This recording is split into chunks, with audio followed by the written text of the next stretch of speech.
Good evening. Good evening, everyone. My name is Adam Lindsay and I'm the Deputy Director of the National Gallery of Australia. Welcome to the 2024 Betty Churcher AO Memorial Oration, and a very special welcome to those of us across Australia who are joining us online this evening. It's my great pleasure to introduce Ngunnawal Elder Auntie Caroline Hughes to welcome us to her country. Thank you, Auntie Caroline.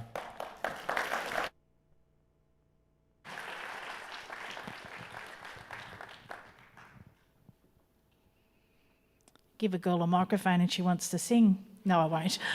It'll clear the room out. Jan Yimabar, Adam. I'd like to acknowledge all of you, our special guests here this evening, and acknowledge Aboriginal and Torres Strait Islander peoples and non-Indigenous peoples. I'd really also like to especially acknowledge Dame Quentin Bryce. What a special treat for us to listen to such a outstanding female, Australian female, and how far she got in life, in her life, and what she demonstrates to young females and girls of Australia, in fact the world. Distinguished guests, all honourable lovers of the arts, and I'm honoured to be here for the National Gallery's 2024 Betty Churcher AO Memorial Oration. Yumi Yadong Gadba, Danga Galanga Garalinya, Balanjima Maranjima, Naraganawali Galamban Darawari Nanawawari.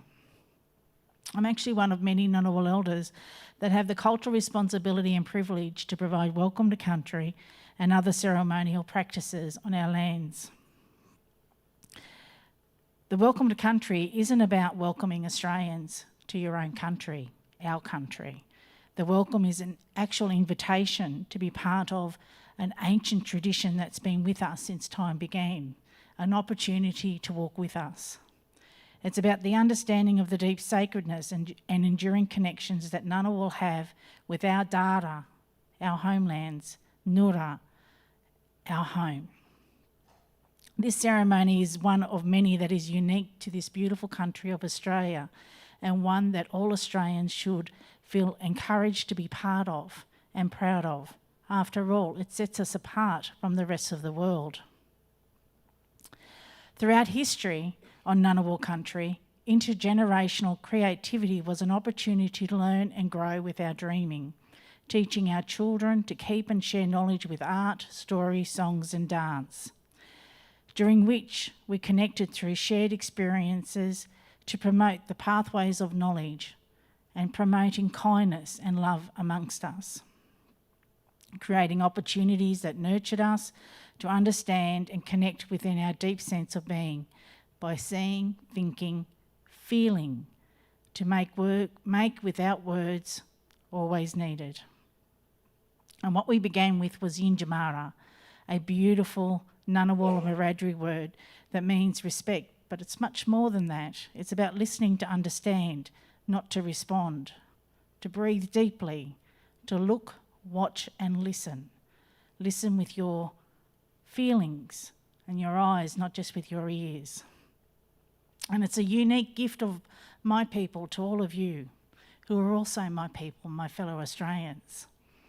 It recognises the deep spring that is in all of us, that is contemplation, that leads to beautiful creative thinking, that creates the beautiful art that you see in this amazing, amazing institution. So in closing, because I know that everyone's waiting to hear a beautiful orator, I want to say in the language of my ancestors that we have been rebuilding and reawakening our language. And I'm sorry to the translator that this is in Ngunnawal language, so you won't be able to use your beautiful language to translate. Yinjamara Galamban Naraganawali, Galamban Naraganawali, Yummalundi, Darawari Nanawari, Darawari Galamban, Budanjima Maranjima Balanjima, Yango Narwiri Dunamanyan, Galamban, you, me, we, all together. Yarabinya, Naraganawali, Yinjala, Marambiji, Malangara, Yinjala,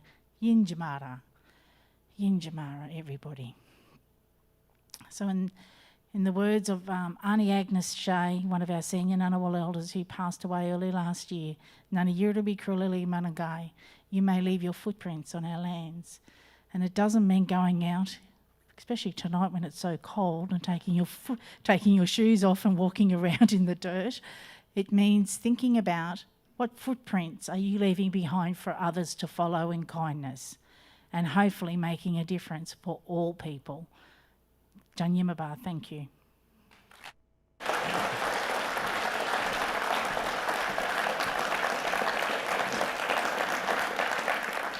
Thank you, Auntie Caroline, particularly for those words in language. The Betty Churcher AO Memorial Oration was established in 2022 to honour Betty's legacy as an inspirational educator and arts administrator.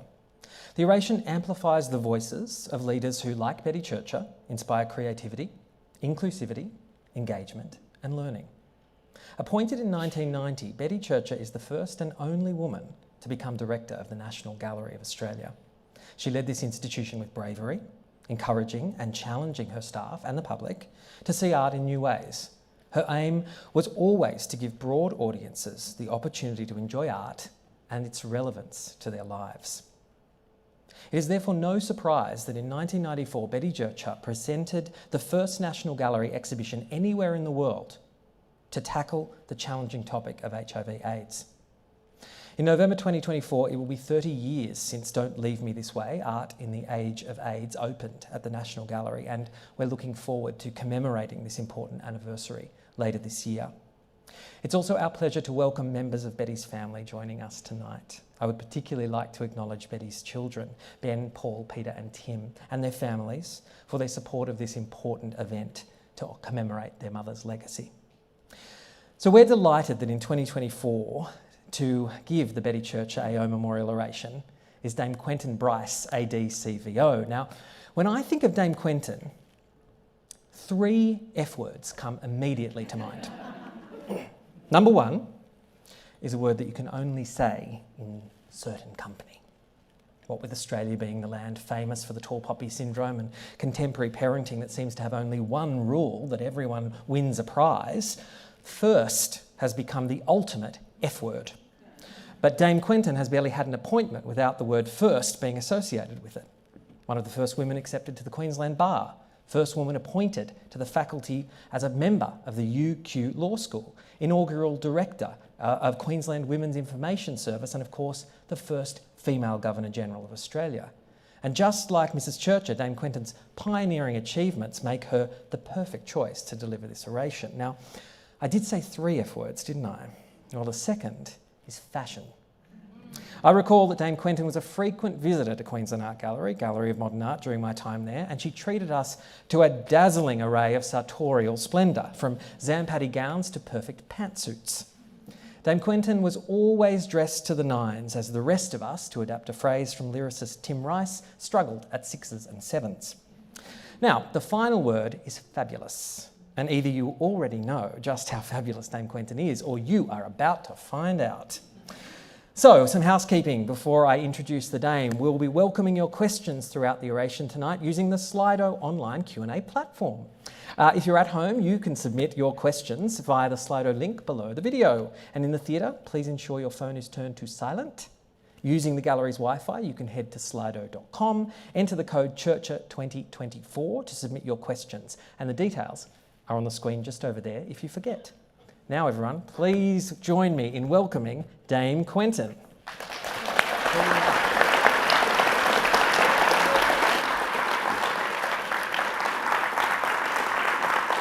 Oh, thank you.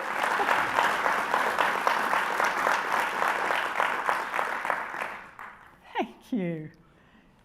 Good evening, ladies and gentlemen. Thank you to Auntie Caroline for her words. I pay my respect to the traditional keepers, and I acknowledge the debt of gratitude that I owe to wise Indigenous women who've taught me across my life what it means to be an elder, sharing language, country and culture. And thank you, Adam, for your warm welcome. My dad would have loved that. And this splendid audience. Many friends dear to me are here, and especially Betty's family, Paul and Meredith, Rachel and Isabel, and I think an old pal of mine, Rosemary Cameron. It's exhilarating to be back in Canberra. Michael and I loved our years in this elegant city, cherished memories. It didn't take us long to grasp the magic and wonder of our national cultural institutions, holding our treasure, preserving our heritage, inviting and inclusive.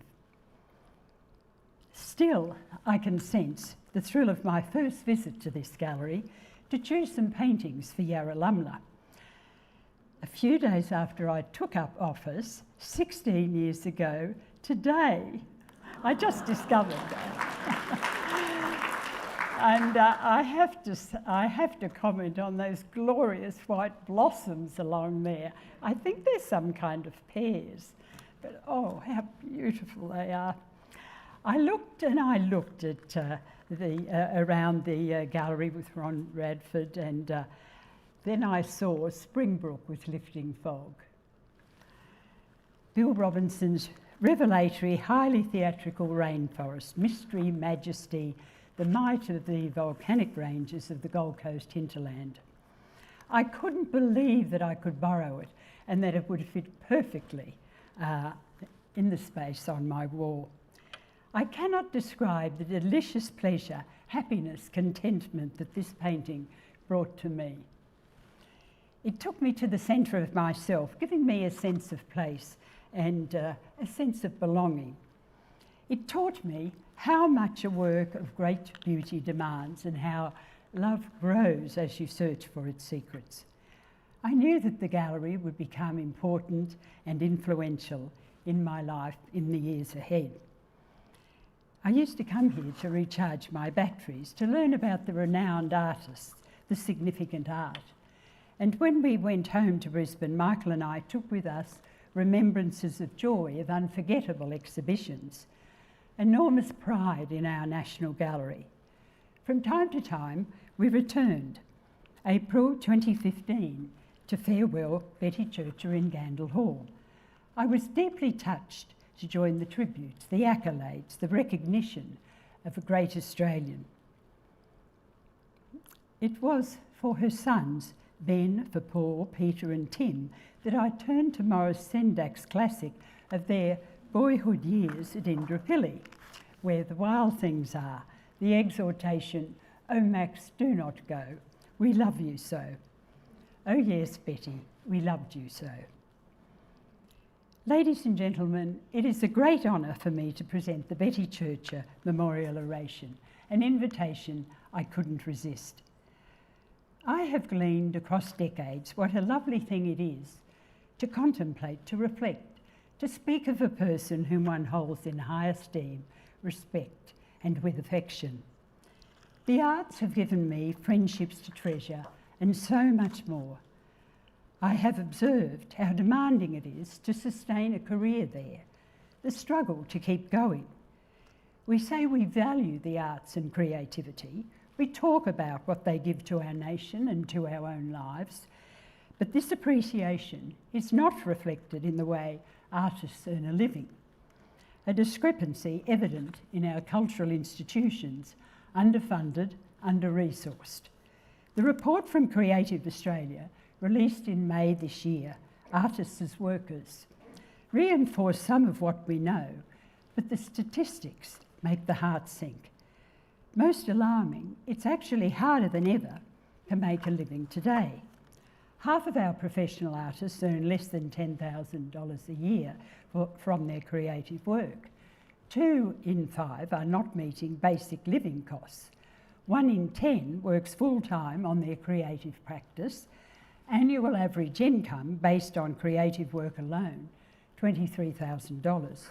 Women artists earn 19% less than their male counterparts. We often quibble and trivialise their value as a luxury, as an entertainment, rather than recognising they are fundamental to good health, good education, a decent quality of life. They transcend our day-to-day and let us imagine what is possible. My friends, what has happened to our country, steeped in creativity that pays respect to 65,000 years of cultural practices that came before us and the emerging talent that will certainly come after us. Art creates culture, culture creates community, and community creates humanity. Churchill knew this. She believed in an aesthetic mindset that could be taught and nourished from early years and ingrained in the fabric of society. My friend, in the last month, I have become a Betty Churcher sleuth down the rabbit hole. Oh.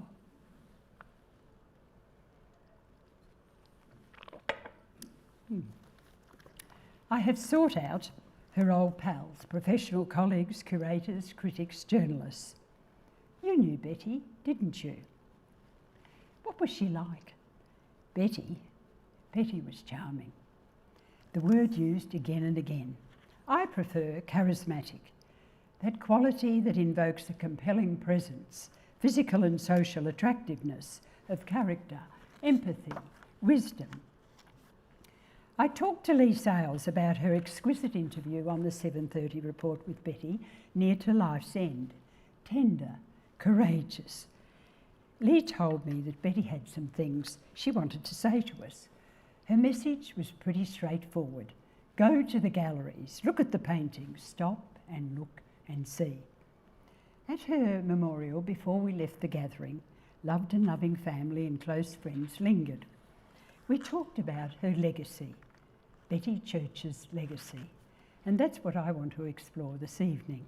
Her contribution to our culture, to our community, her lasting imprint. What was it that set Betty aside?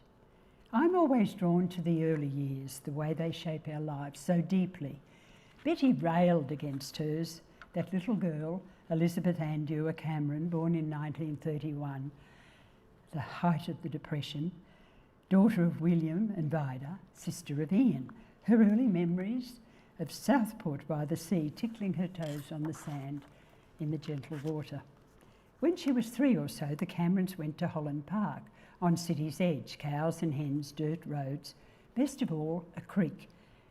Clear, cool water running over stones under trees, perfect for cubbies, solitude, dreaming, imagining. She joined her brother in correspondence classes at home. Mother and grandmother thought Ian's health not robust enough for school. Betty saw it as coddling. Things at home caused her constant angst. First, the gender divide. Her brother endlessly favoured. Everything that I did seemed to be wrong. Everything that Ian did seemed to be right. What terrible luck to be born a girl. What terrible bad luck to be born a girl. And I'm going to be stuck with this for the rest of my life. Her ambition, her determination to do things was grounded in the fact that she was told very early, very firmly, that she couldn't. Second, the strict family hierarchy maintained by her grandmother, Betty always at the very bottom of the pecking order. Those injustices, the unfairness of her girlhood, never left her. And then, hallelujah, at age 7, her great-grandmother's will provided for private schooling, Betty to Somerville House and Ian to Church of England Grammar School. Headmistress Miss Craig, an imposing figure, always in black academic gown, came into her life. An enormous influence, a great monolith of perfection and fear. We were really scared of her, but she was so gently concerned about each girl. Miss Craig identified Betty's extraordinary ability to draw straight away. Betty thought that everyone could draw. She adored her art teacher, Pat Prentice, a complete crush. Just as long as I was near her, that was all that mattered. When her father took her to the Queensland Art Gallery for the first time, there at the entrance, the enormous evocative painting, Evicted by Blandford Fletcher. Breathtaking, heartbreaking in its sadness and pathos. Her emotional response never left her. Its craftsmanship a striking impression. She marvelled that an artist could do that an artist had that power. At 10, she won her first competition in the Sunday Mail. She was away. She became obsessed with her art making. Her father, her only support at home, encouraged her. But suddenly he announced that she would not be going back to school at the end of grade 10. It is not that it won't be useful to you, but you will only get married. Education spoils a girl. When Miss Craig discovered this, she phoned the dour, irascible Scot, earnest, rigid, old school Mr. Cameron. Is there a financial problem? Shamed by the very notion, he caved in.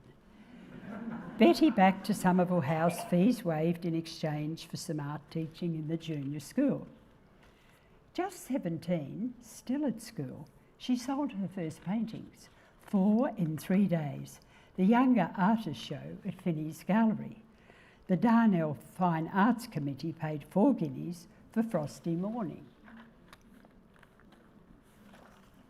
She told the Courier Mail, after I do senior this year, I'm going to save up to go overseas to study. Very soon, a real possibility. 1951, 20 years old, she won the Younger Artists Group Scholarship, £300, a vast sum, over $15,500 today. No easy money for Betty. 4 subjects: landscape, figure composition, still life, black and white nude. Her brother Ian was model for her Lazarus in Christ Healing the Sick. She drew him badly, not leaving enough space for his legs. Her father called the picture, "Geez, you lover of our souls, see me standing in a hole." The Courier Mail opined, "Here, a young painter of promise. Her oils glow with rich colour, content reminiscent, perhaps, of William Dobell." Going home on the old toast rack tram, as it turned the corner at Greenslope, she thought, I'm going to have a whole new life. I'm out of here. She began studying with Richard Rodier-Rivron, innovative free drawing techniques. Then our young artist decided to study at the Beirne School Art School in London because she was much more interested in the old masters than in modern painters. The adventure of her life. At 21 to London and Europe on the Orient line. 4 weeks at sea, exotic ports, liberation. She enrolled at South West Essex Technical College with the help of Queensland Art Gallery director Robert Haynes. Mrs. Haynes, his mother, hosted a lively network for visiting young artists in London. They were halcyon days. Betty applied to the Royal College of Art, a seriously daunting process. She made the cut, but she had to pay her own way. Her Princess of Wales scholarship for Best Female Entrant paid only £15 a year. The Courier Mail came to the rescue. I love this story. The Betty Cameron Art Scholarship Fund, established so Betty could stay on at the Royal College. Parents helped out. Betty worked at the Pineapple Cannery and then in London in a canteen at Victoria Station. To ensure readers of her talent, the newspapers hung 4 of her works. At 22, she is studying in the centre of the London art world. Authorities who have recognised her as a student in 1,000 are amongst the world's art leaders. Donations flooded in, the campaign oversubscribed. 1953, a golden year for Betty. Galleries, romances, parties. She met Roy Churcher studying at the Slade. They didn't really want to marry, but there were 2 old biddies upstairs who were making life difficult. It became tedious pretending that Roy wasn't living in the flat.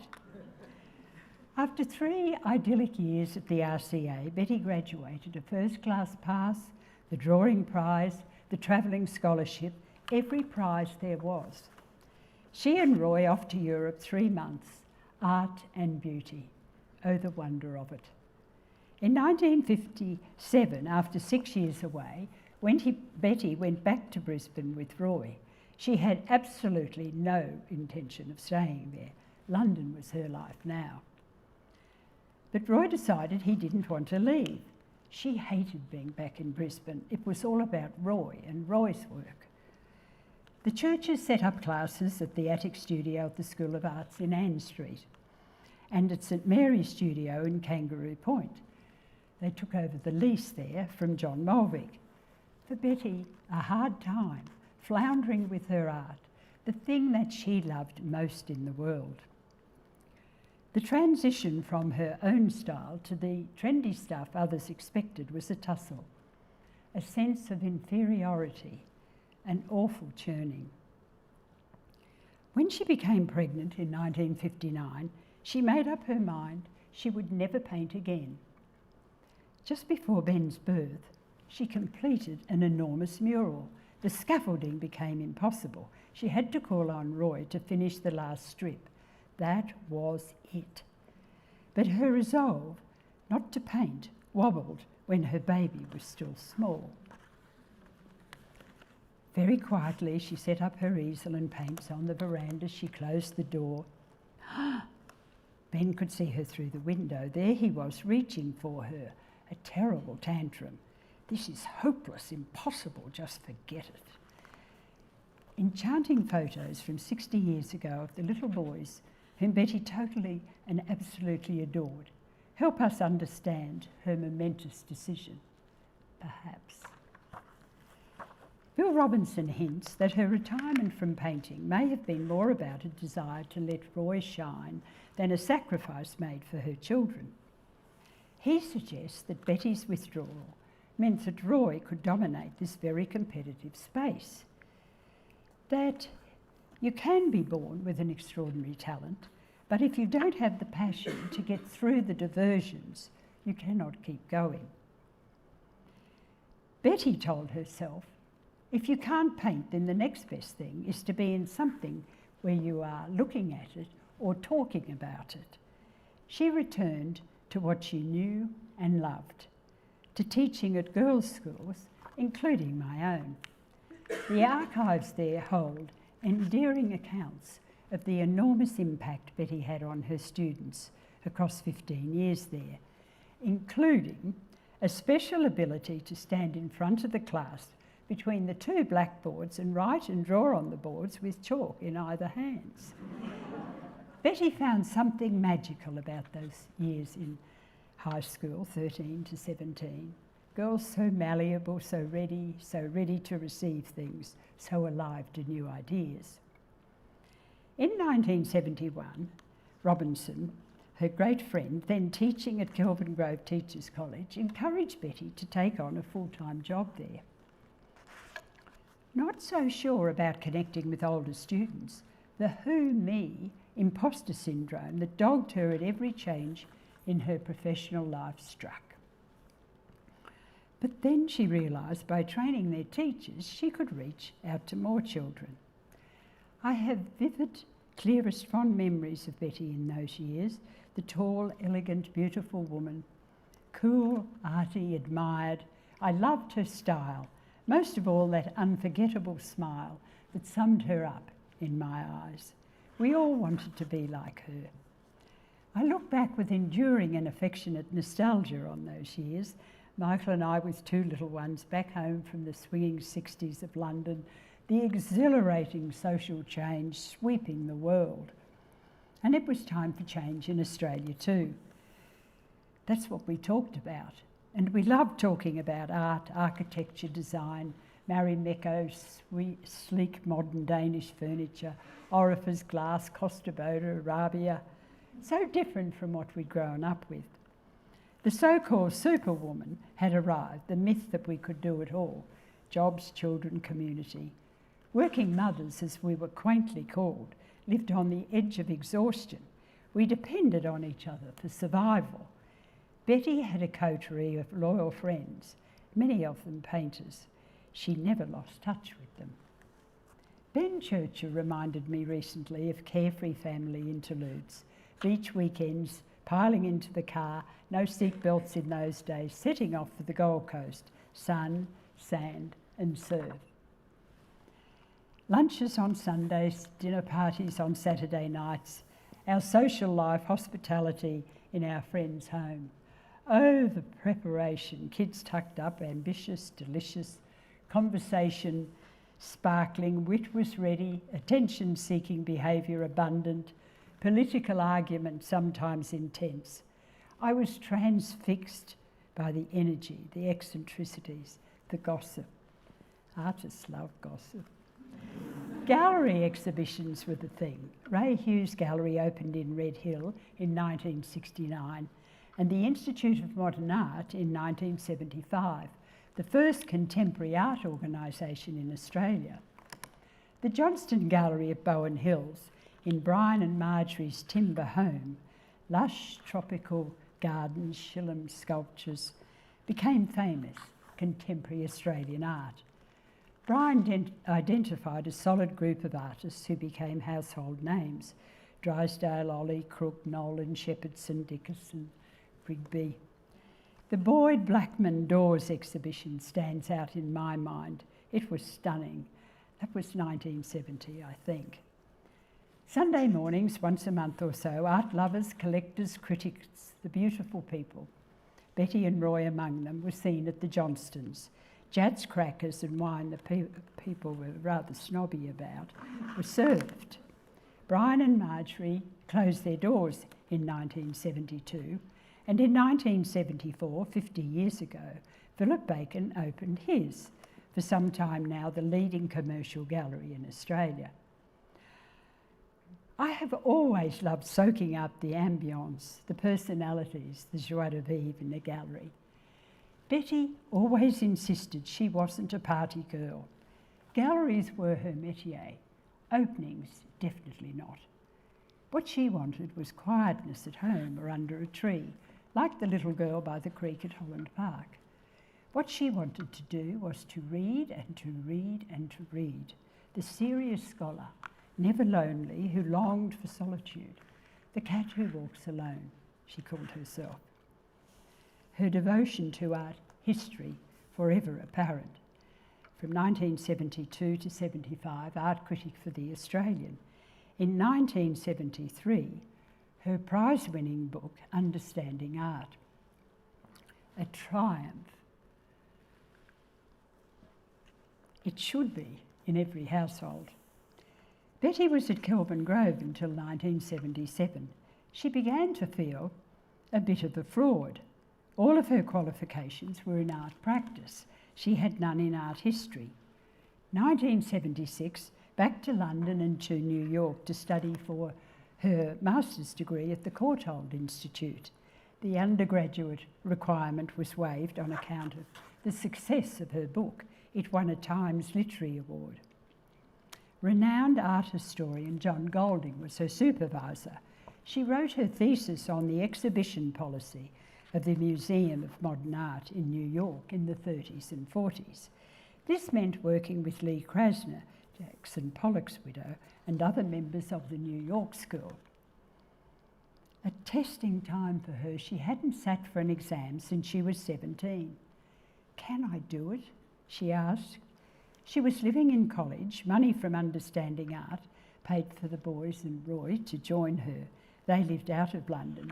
She had 1 year to get a 2-year degree. Back in Australia with her classy masters, in demand as a speaker, she was headhunted, appointed senior lecturer in art history at Preston Institute of Technology. She made the difficult decision, painful I know, to go ahead to Melbourne on her own. Roy and the boys followed at the end of the year. By 1982, Dean of the School of Art and Design at the Phillip Institute, the first woman to head an Australian art school. In Melbourne, she discovered a sisterhood, a milieu that generated the women's art movement, friendships that helped change the culture.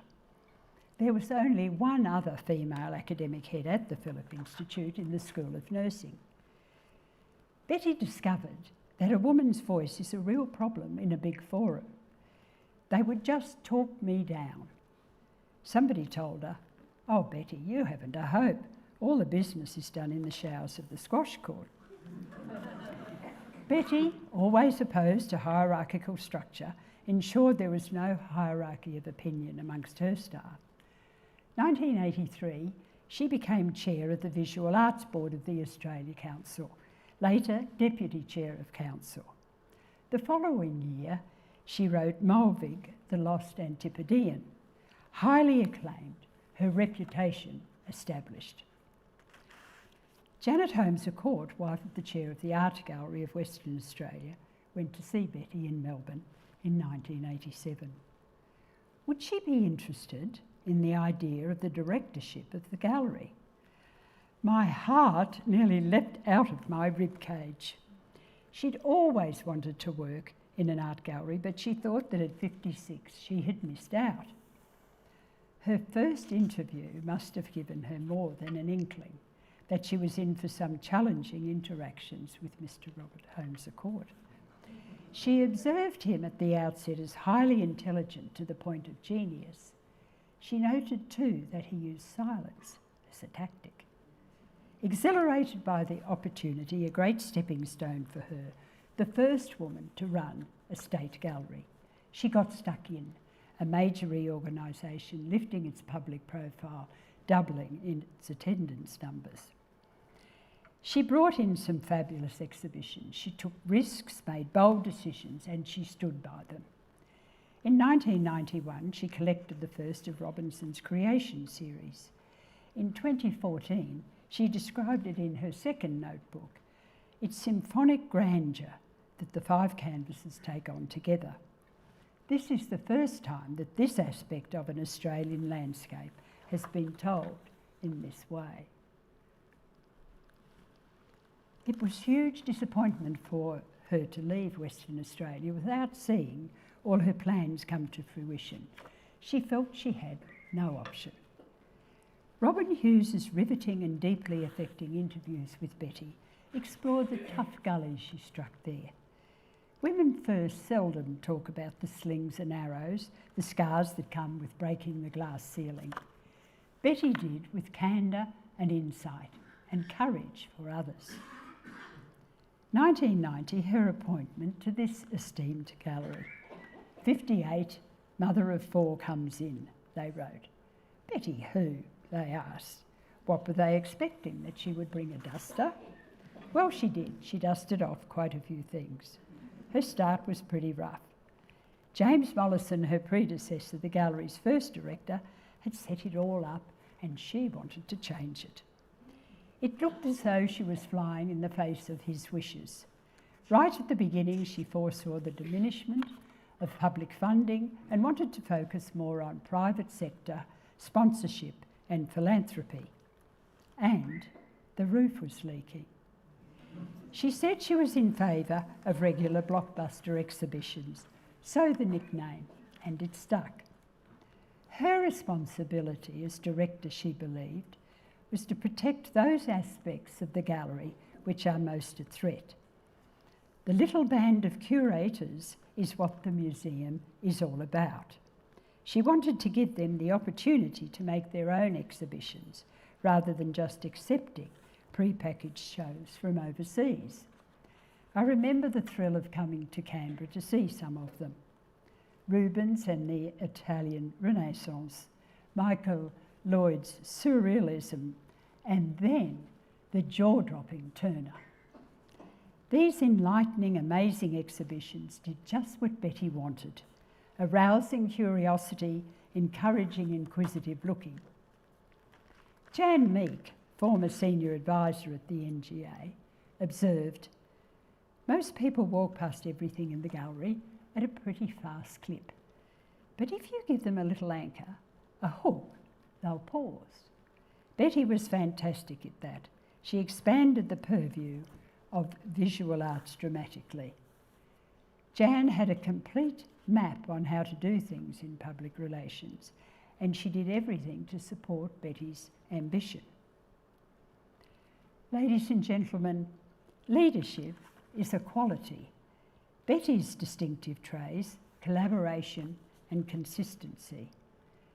The thing about Betty was she was always the same with everyone and anybody. Hers was a quiet authority, no looking over her shoulder sort of thing. She knew she was in charge. Betty had in Jan the personal support that I have observed most women in high-level public office should have. instinctive in knowing what to do, crises, stuff-ups, the strain of constant media, tensions with family life, the so-called balance, emotional intelligence. In 1995, Betty was due to retire. Who would succeed her? Controversy ensued, politics in play, Betty grilled in Senate estimates, the appointment halted. Betty accepted an 18-month extension. She retired in 1997 from the NGA. A new adventure, and wow, Betty came into our homes with the enchanting Take Fives, art tidbits on television, and they were gems. Entre nous, never overkill, never trivial. All her TV programs were tops. When she was researching for her last series, The Hidden Treasures of the National Library, she noticed her eyesight was the problem. Some scary times around the corner. In 2011, Notebooks by Betty Churcher was published by Melbourne University Press, and it's been published many times again. A personal guide through some of the great art museums of Europe and the USA. And oh, the writing. Nobody can do it better. Sublime reading that I turned to again and again. I took that book to the Prado with me to help me look and see. I had waited a lifetime. In the three notebooks, 211, 214, 215, we have inspiring, engaging, enriching stories of Betty's drawings, her erudition, encased in the warmth of her invitation to come, to look. My friends, when I began looking into Betty's legacy, I did not know it would reach into my heart and mind quite so much. I've scarcely scratched the surface, enthralled by the stacks of material, the public records, the press clippings, the interviews, all of the media of the time.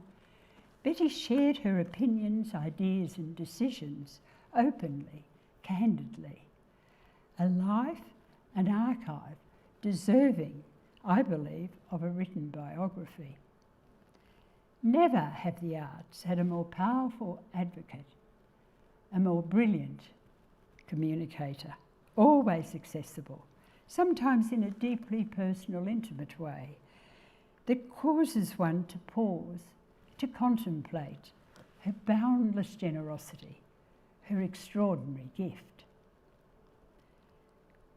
In that wonderful wise treatise, first published 40 years ago, The Gift, Lewis Hyde argues that art is a gift that enriches our lives, our communities, that transcends economic value.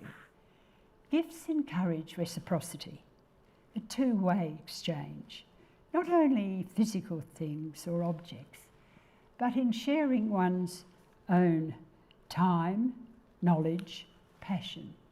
Supporting the arts is a collective endeavour that nurtures both the giver and the receiver. It makes the world a better place. Betty would want us never to forget this. Ladies and gentlemen.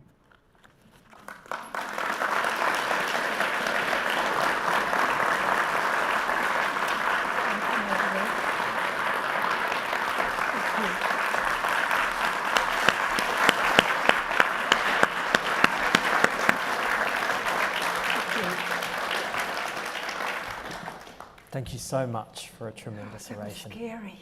Was it? Relax, have a drink. Oh. There's some questions coming from the audience, so I'm going to start asking them. Don't forget, if you do want to submit, please use the Slido app. Dame Quentin, you're a role model for a lot of people. Can you share some of the women who are role models for you? Oh, heaps of them across my life, but I suppose like girls of my generation, we all grew up with the stories of the suffragettes, and you know, some of them were a pretty wild lot. You know, when I think of a wild lot of, you know, boldness, I think of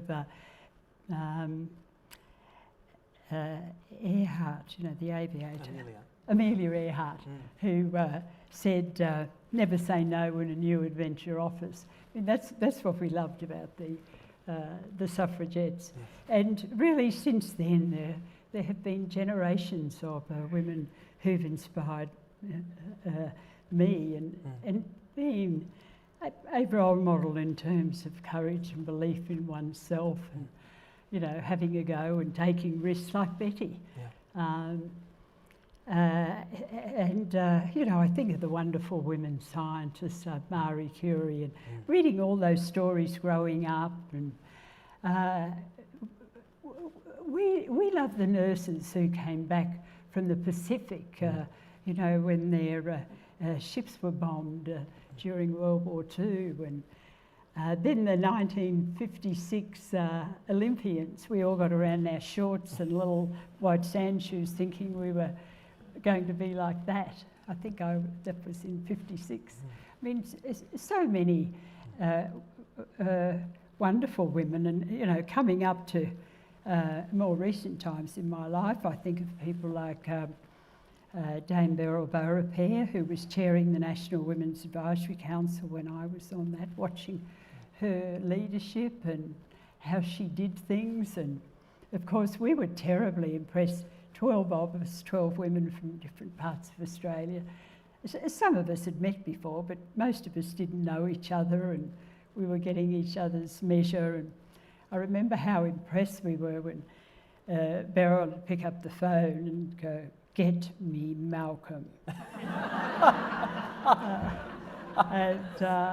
You know, very, very many wonderful women. And I suppose I think of the headmistress at my school at Moreton Bay College, where the things we took most seriously were art and music, and, you know, Betty, she wasn't teaching there in my time, but at every stage in my life, I've worked with marvellous women, yes, who have been great role models, and they are very important too, I think. Yeah.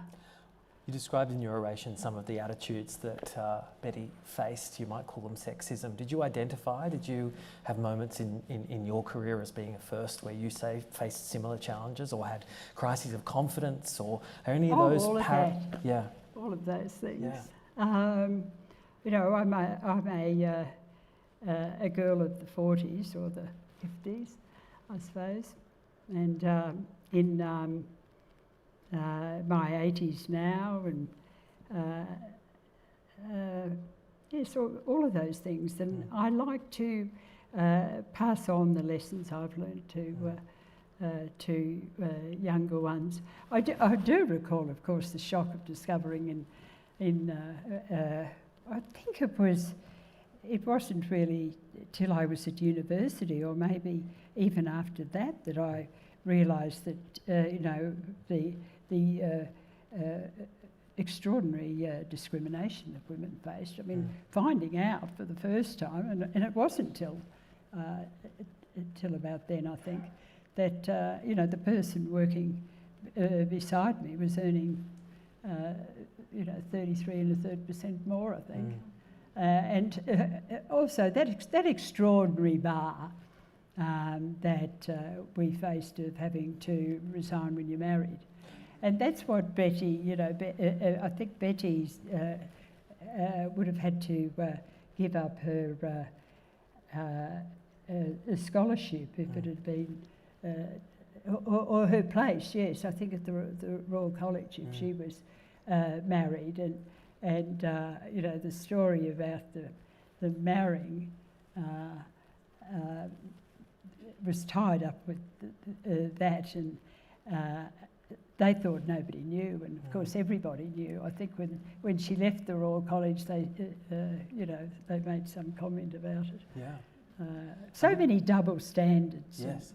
And were you conscious of them then, or as things have improved, do they seem more unfair in the rearview mirror? Oh, outrageously unfair. They sort of shock you. Well, I was talking to Penelope Seidler last time I was on this stage, and we were talking about her role in Christo's Wrapped Coast. And she did an enormous amount of organising. In fact, Christo was sending her letters to organise the material, and she's saying, how much material do you need to wrap a coast at Little Bay? I don't even know. And all her work was credited as Mrs. Harry Seidler. And she said, and I didn't think twice about it during that time. That was the way it was. But now I would never stand for that. And so I'm interested in whether it was an injustice you were rallying against and conscious of, or whether it's become... It's been part of my life. Yeah.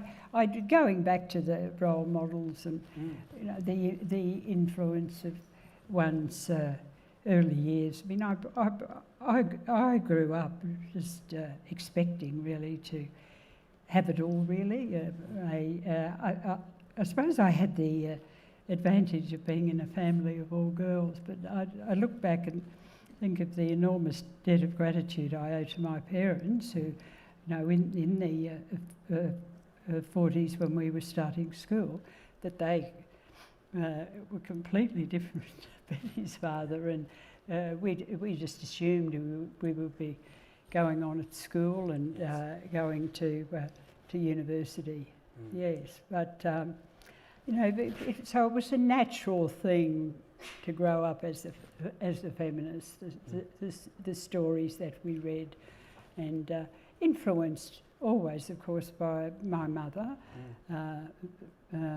particularly. And I had correspondence classes with her. She was my first teacher. Yeah. In the interest of paying it forward, you like to pass on those lessons to those younger than you. I think if you're in the middle of your career, it's often hard to take that leap into senior or leadership roles. It is. What hard. advice do you have? Betty's story has so many issues in it that are universal, really. I identify so much with the difficult decisions she made.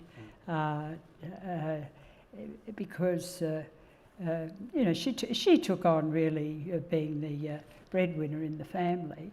It's always been incredibly challenging for women who are artists, but I think it's obviously doubly hard when husband and wife or partners are both artists. And of course, it's been a very exciting thing to watch at this gallery, the wonderful campaign. I always get it wrong. Is it Know My Name? Not Know Your Name. Know My Name. And I know Alison Kubler's here.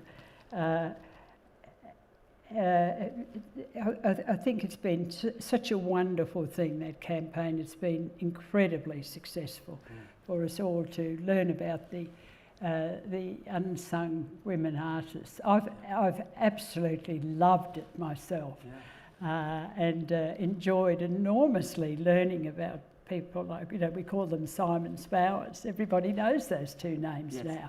And, that opens up all these wonderful stories. Yes. It fascinates me that it took so long, really, for women artists to be their activist and feminist issues. Yeah, and so many with of them. Linda Nochlin, took longer than many other areas of women's endeavours. That's right, and so many of them in the shadow of men. You mentioned Lee Krasner. It's hard to compete with Jackson Pollock with the gender disadvantage. Well, the wife of the man who planned this beautiful, beautiful city. Exactly, Marion Marnie Griffin, exactly right. Gosh, it's a beautiful city, I have to say, being back there. The architecture and the trees, and people often say to me, "Oh, do you miss being in Canberra? Do you miss Yarralumla?" And I always say, "Oh, I miss the gardens." Controversial question, do you have a favourite work of art? Oh, yes, I showed it to you. Yes, that's what I really want. It was lovely. Well... And of course, the most gorgeous thing is that Bill Robinson has become such a dear friend of mine. As he and Betty shared a great friendship across their lives, And Bill did a lovely thing, because I've been really struggling writing this. I had to cut it down from 8,500 words to 4.5. But Bill did this lovely thing. He sent me the very last letter he wrote to Betty, and he's a quiet man, and he said, "I've never done anything like that before," and I was so touched. The world of art that I've become part of, really, since I married an architect who knew a lot about art and loved art. It's enriched my life so much in so many ways, and it's such a thrill to be. I'm feeling like it now. I'm sitting down, but to be in this beautiful, wonderful gallery and coming to see the exhibition upstairs. Is it upstairs? Yes. Yeah.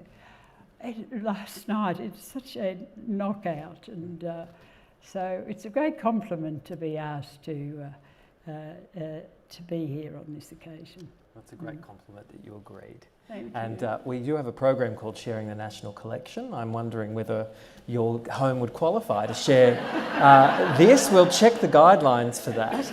But thank you so much. I'm going to introduce one final speaker, but before I do, please join me again in thanking Dame Quentin Bryce.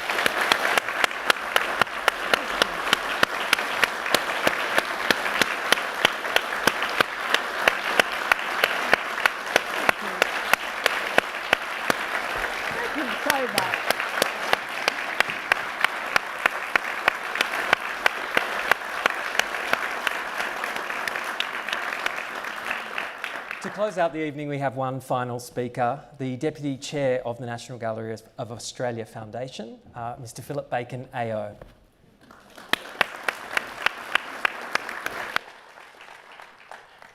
Wow, I mean, could we have expected anybody better than Dame Quentin to be speaking about Dame Betty? That's the only thing missing, really. She should have had that damehood as well. I've been a friend of Dame Quentin's for many years. I was also a great friend of Betty's. In fact, I first joined the council of the National Gallery in 1996, in the last months of Betty's tenure, and it was a fantastic introduction to this great museum. Dame Quentin, of course, is one of the great people of Australia, but she's also probably more connected with the arts than most of us realised, or I know, now you know. She's been a friend of artists and art historians and the whole milieu of the arts, really right from the beginning. And I think when Adam rang me and said, "What about maybe Dame Quentin for the Betty Churcher Oration?" I just couldn't think of anybody better. It's been a fantastic voyage with you through Betty's life, and as you said earlier, somebody's got to write a book. I think it should be you, because she's done all the work. She has these beautiful instincts about things. The only thing you'd really have to read, it'll take a long while, 8,500 words just for the oration. I mean, the book will be longer, and you'll have to read it. It'll have to be a talking book as well. Yep, off we go. Yeah, we'll do it. So, Dame Quentin, I'd like to thank you on behalf of everybody here for the most wonderful, insightful voyage into the life of Betty Cameron, Betty Churcher, and also, I might say, into Quentin Bryce as well. What a life you both have led. Thank you.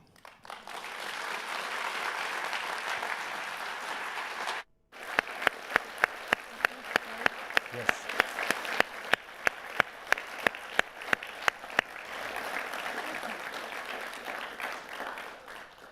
So many pals of mine here tonight.